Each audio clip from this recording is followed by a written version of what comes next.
嗨，大家好，我是有才。周末了，又到了分享大年菜的时间。今天给大家带来的这道菜口感特别独特，麻辣鲜香滑嫩酥，一道菜会有7种口感的呈现和交融。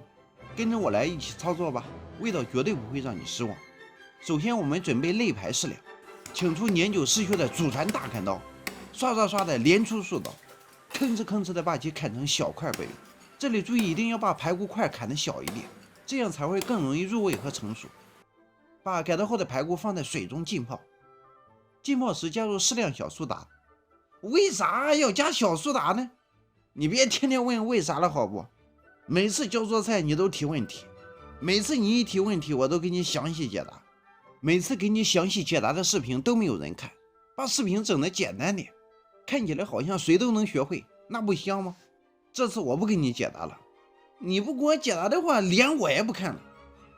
我操！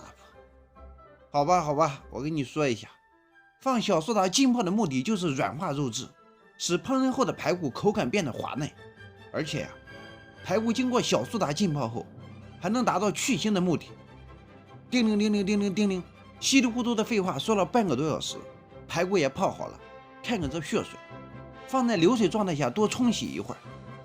洗去血水和小苏打的涩味，然后捞出，使用蛮力挤出其内的水分，开始腌制。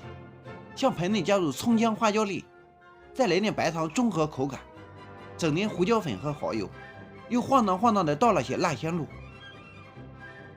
又哐当的整了2勺辣椒酱，又倒了点料酒，把手洗干净，把排骨抓匀。然后摄影师听我说没戴手套呀，装模作样的戴上手套，又抓了几下。拌好后的排骨就是这熊样，盖上保鲜膜，再腌制半小时，使其充分入味。半小时后把排骨挑出来，向盆中加入玉米淀粉1小把，稍搅拌一下，再加入糯米粉1小撮，再次抓拌均匀。起锅上宽油，待油温4成热时，把排骨沿锅边分散下入，注意安全，千万别烫着。你看我这粉嫩的大手保护的这么好看，那就从来没烫到过。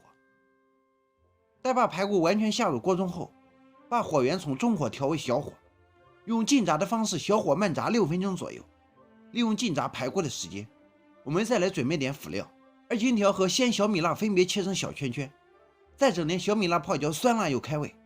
辅料切好了，我们再来看看锅里排骨的情况，就是这颜色。捞起控油，不用刷锅，向锅内加入少许香辣红油，下入葱姜蒜，稍扒拉几下，下入鲜椒继续扒拉，把鲜椒的香味扒拉出来，下入排骨和泡椒，开始调味。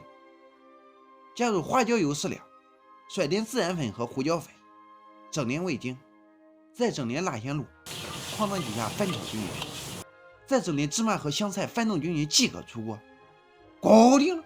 1日3餐记得按时吃饭。总结：注意在制作此菜时，排骨千万不能炸太干，否则后期不但很难吸收料头的香味，而且口感也不好。其他没啥要总结的了，拿红盘子吃饭吧。新年快乐哈！